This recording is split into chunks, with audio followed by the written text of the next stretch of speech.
السلام عليكم ومرحبا بكم في قناة وصفات اقتصادية مع أم سيلين. نتمنى تكونوا كامل لاباس. صحة عيدكم، كل عام وانتم بخير. اليوم البنات جيتكم وجبت لكم وصفة جبت لكم تدبيرة من تدابير عيد الأضحى تساعدكم بزاف تسهل عليكم الخدمة. جبت لكم البنات وصفة في طريقتي في تخزين الشحم، الدرسة اللي نخدموا بها الشحم تاعنا والاستعمالات في الكرات. نتمنى برك البنات اللي راه يشوف الفيديو تاعي أول مرة ما ينساش يشترك في القناة ويفعل الجرس ويدير اعجاب للفيديو بيوصل اكبر عدد من الناس. بلا ما نطول عليكم البنات نروح مباشرة للوصفة والمقادير.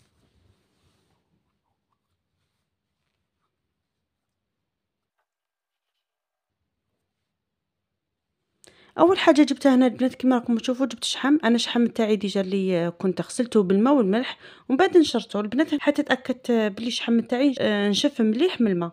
بديت نقطع فيه كما شفتوني البنات كملت كامل الكميه تاعي تاع الشحم قطعتها رقيقه بزاف باه تجيني سهله وما تشدليش وقت بزاف.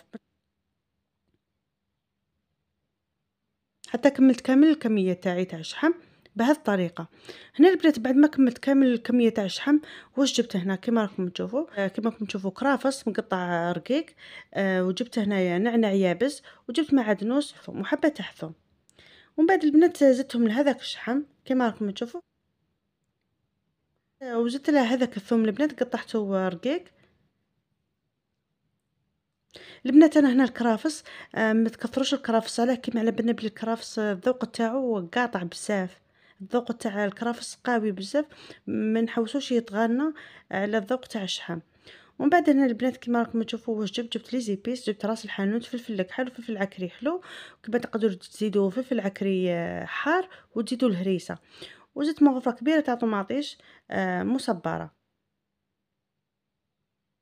اكيد البنات التوابل تقدروا ديروا حسب الذوق تاعكم، كما تقدروا تزيدوا زعيتره راح يكون الذوق تاعها بزاف شباب، كما تقدروا تزيدوا فلفل حار وتقطعوها رقيق كيما شفتوا البنات وتخلطوا مع المكونات تاعنا. ومن بعد هنا البنات بديت نرحي في هذيك في هذاك الحشو تاعي ولا في هذاك الخليط تاعي بالاشوار. ميني اشوار عندي انا بديت نرحي فيه. برك البنات ننصحكم، انا ما توفرش عندي المهرز، انا ما عنديش المهرز على ذاك رحيته في الاشوار. ما نكذبش عليكم البنات دالي وقت بزاف كبير. علاه بديت نرحي فيه ولا بديت نميكسي فيه غير بالمعرف، خفت الاشوار تنحرق لي. ما نكذبش عليكم ديجا كي بديت ندير في الشحم بديت كل مره نعاود نخلط هذاك الشحم باه نميكسيه. الشحم ما بغاش يمشي لي في الاشوار كيما شفتوا البنات. كيما قلت اذا توفر عندكم المهرس من الافضل انكم تدقوه في المهرس. وبعد هنا البنات كيما شفتوني بعد ما كملت كامل الكميه بديت نشكل في ذوك بديت نشكل في هذاك الشحم تاعي ولا في هذاك الدرس تاعي كرات بهذه الطريقه كيما قلت كيما راكم تشوفوا البنات حتى كملت كامل الكميه. برك بغيت نقول لكم البنات الاستعمالات تاع هذو الكرات تاع الشحم اللي راني نوجد فيهم. تقدروا تستخدموها في الشوربه، تقيسي كره في الشوربه تسقوني حتى تمدقوا بزاف شباب، تحسي الشوربه تاعك طابت باللحم تجي بزاف شابه.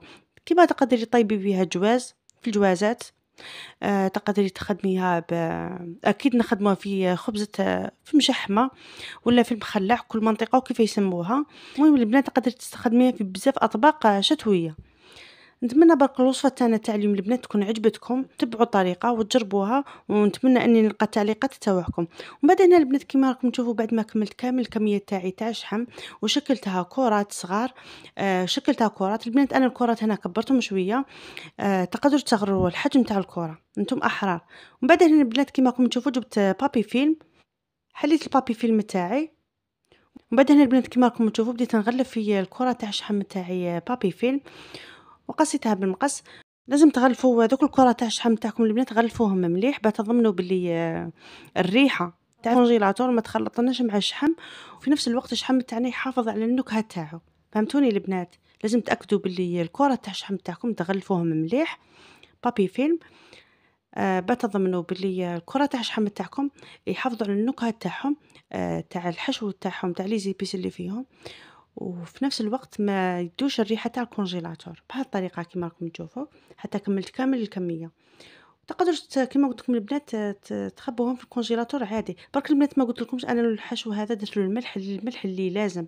هنا البنات كيما قلت لكم درت مغرفة كبيرة تاع ملح، على بالنا بلي الملح هو اللي يحافظ على الشحم ما يخليش يدوّد، حتى وكان يقعد أطول مدة خارج الثلاجة ولا خارج المجمد ما راح يصرالو والو. من بعد كنا هنا البنات كيما راكم تشوفوا كملت غلفت هذوك الحبات تاوعي بنفس الطريقة حتى كملت كامل الكمية تاعي تاع الشحم. والكرات التوعية تاع الشحم راهم واجدين. نتمنى انكم تكونوا تبعتوا الوصفه خطوه بخطوه، تبعتوا المقادير وديتوا الوصفه. ان عجبتكم الوصفه تاعنا تاع اليوم ما تنساوش الاشتراك في القناه وتفعلوا الجرس وديروا اعجاب للفيديو، والسلام عليكم.